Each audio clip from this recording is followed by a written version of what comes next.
Please like the video and share it so that it reaches many more people and you get sawaba, or rewards from Allah.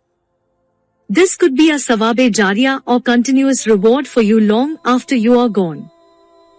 Volume 4, Book 52, Number 67. Narrated by Ikrimah. That Ibn Abbas told him and Ali bin Abdullah to go to Abu Sa'id and listen to some of his narrations. So they both went, and saw Abu Sa'id and his brother irrigating a garden belonging to them. When he saw them, he came up to them and sat down with his legs drawn up and wrapped in his garment and said, during the construction of the mosque of the Prophet, we carried the adobe of the mosque, one brick at a time, while Ammar used to carry two at a time. The Prophet passed by Ammar and removed the dust off his head and said, may Allah be merciful to Ammar. He will be killed by a rebellious aggressive group. Ammar will invite him to obey Allah and they will invite him to the hell fire. Volume 4, Book 52, Number 68. Narrated by Aisha. When Allah's apostle returned on the day of the battle of Al-Khandak, i.e. trench, he put down his arms and took a bath. Then Gabriel, whose head was covered with dust, came to him saying, you have put down your arms. By Allah, I have not put down my arms yet. Allah's apostle said, where to go now? Gabriel said, this way, pointing towards the tribe of Bani Qurayza. So Allah's apostle went out towards them. Volume 4, Book 52, Number 69. Narrated by Anas bin Malik. For 30 days Allah's apostle invoked Allah to curse those who had killed the companions of Mauna. He invoked evil upon the tribes of Ral, Darqwan, and Usayr who disobeyed Allah and his apostle. There was reveled about those who were killed at Mauna, a Quranic verse we used to recite.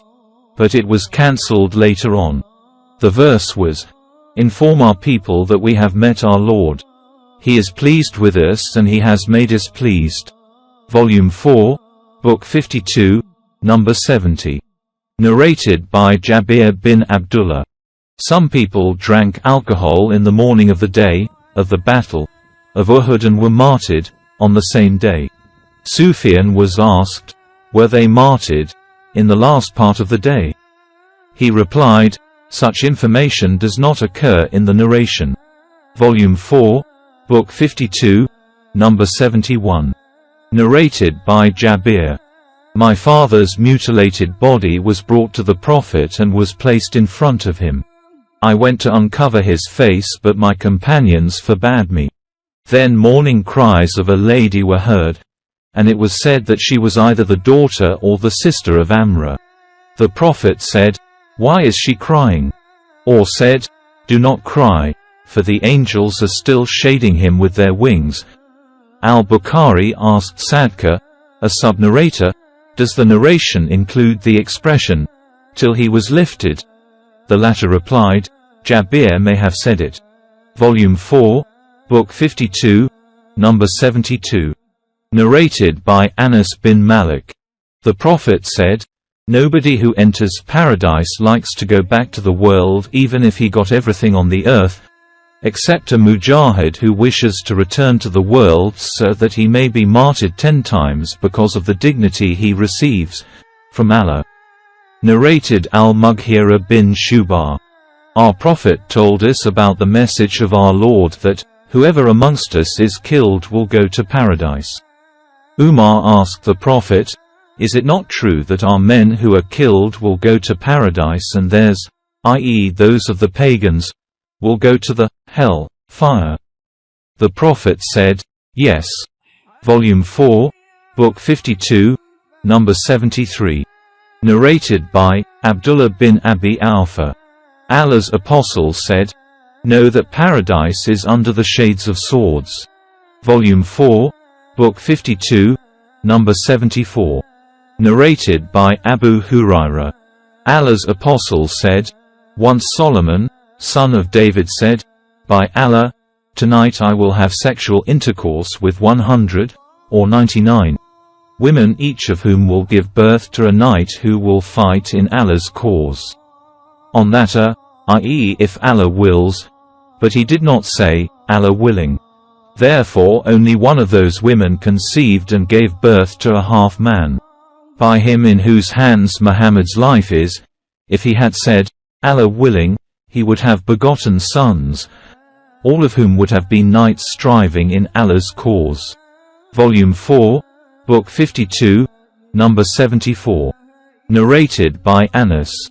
The Prophet was the best, the bravest and the most generous of all the people.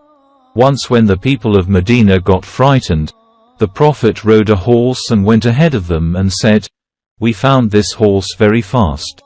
Volume 4, Book 52, number 75.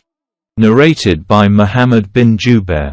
Jubair bin Mut'im told me that while he was in the company of Allah's apostle with the people returning from Hunain, some people, Bedouins, caught hold of the Prophet and started begging of him so much so that he had to stand under a kind of thorny tree, i.e. samura, and his cloak was snatched away. The Prophet stopped and said, "Give me my cloak. If I had as many camels as these thorny trees, I would have distributed them amongst you, and you will not find me a miser or a liar or a coward." Volume 4, Book 52, number 76. Narrated by Amr bin Maymun al-Audi.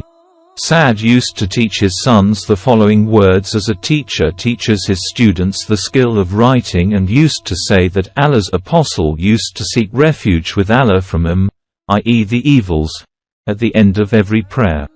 The words are, "O Allah, I seek refuge with you from cowardice, and seek refuge with you from being brought back to a bad stage of old life, and seek refuge with you from the afflictions of the world, and seek refuge with you from the punishments in the grave." Volume 4, Book 52, number 77. Narrated by Anas bin Malik. The Prophet used to say, "O Allah, I seek refuge with you from helplessness, laziness, cowardice and feeble old age. I seek refuge with you from afflictions of life and death, and seek refuge with you from the punishment in the grave." Volume 4, Book 52, number 78. Narrated by As-Sa ibn Yazid. I was in the company of Talha bin Ubaidullah, Sa'd, al-Miqdad bin al-Aswad and Abdurrahman bin Auf, and I heard none of them narrating anything from Allah's apostle, but Talha was talking about the day of the Battle of Uhud. Volume 4, Book 52, number 79. Narrated by Ibn Abbas. On the day of the conquest of Mecca, the Prophet said, "There is no emigration after the conquest but jihad and intentions. When you are called, by the Muslim ruler, for fighting, go forth immediately." See Hadith number 42. Volume 4, Book 52, number 80.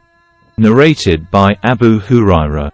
Allah's apostle said, "Allah welcomes two men with a smile, one of whom kills the other and both of them enter paradise. One fights in Allah's cause and gets killed. Later on Allah forgives the killer who also get martyred in Allah's cause." Volume 4, Book 52, number 80. Narrated by Abu Hurairah. I went to Allah's apostle while he was at Khaybar after it had fallen in the Muslims' hands. I said, "O Allah's apostle, give me a share from the land of Khaybar." One of the sons of Sa'id bin al-As said, "O Allah's apostle, do not give him a share." I said, "This is the murderer of Ibn Khawqal." The son of Said bin al-As said, "Strange. A wobber, i.e. guinea pig, who has come down to us from the mountain of Kajuam, i.e. grazing place of sheep, blames me for killing a Muslim who was given superiority by Allah because of me, and Allah did not disgrace me at his hands, i.e. was not killed as an infidel."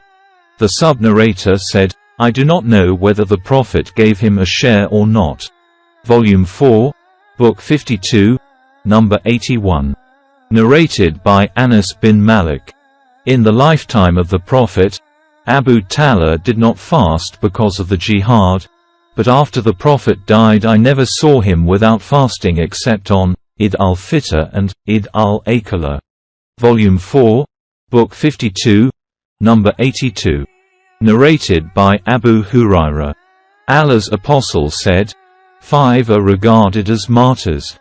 They are those who die because of plague, abdominal disease, drowning or a falling building etc., and the martyrs in Allah's cause.